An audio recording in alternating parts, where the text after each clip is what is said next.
Hi everybody, it's Teapot Witchery. I'm back with another week reading.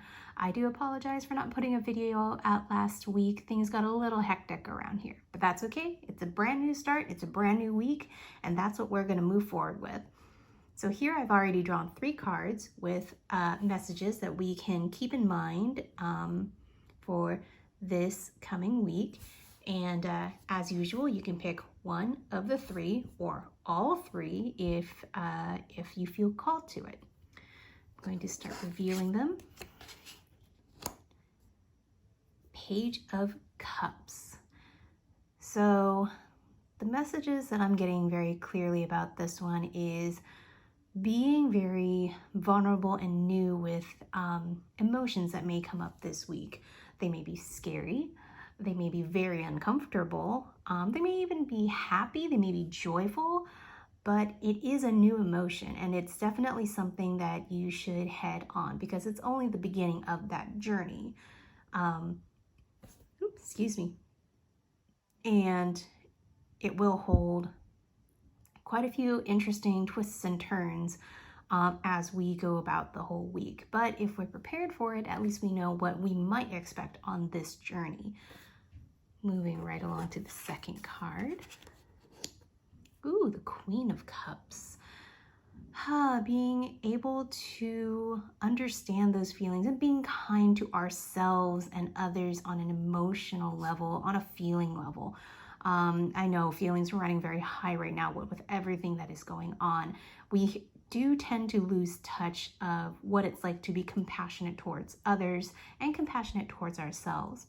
And that is something that we do need to keep in mind. It's hard to remember it, especially with emotions that are running so high. But sometimes what I find helps me is to just take a step back, take a breather, ground yourself, remind yourself to be kind to yourself and to your feelings, and then you will be able to understand them on a much, much kinder level than you have been so far. And last but not least, the final card is the Moon. The Moon tells us about intuition, the secrets. Not so much a behind your back kind of secret, but it's much more about the unseen. It's a little bit more magical. So that's something to bear in mind for this week. Messages that may come through from your higher self, from the higher calling, and from the powers that be, whatever powers that you work with. They may have a message for you this week. It'll be a little bit difficult to get in touch with that message right off the bat because not all of us are really good at recognizing signs right off the bat, am I right? I know I need to see it a couple of times before it sinks in.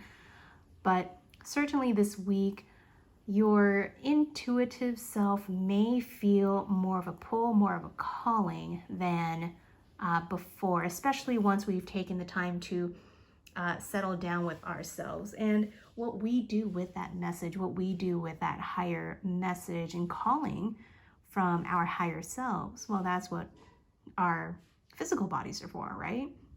How do we embody that? How do we move forward with that? But keep an ear out. I believe those messages are going to be coming through this week in the most unexpected way.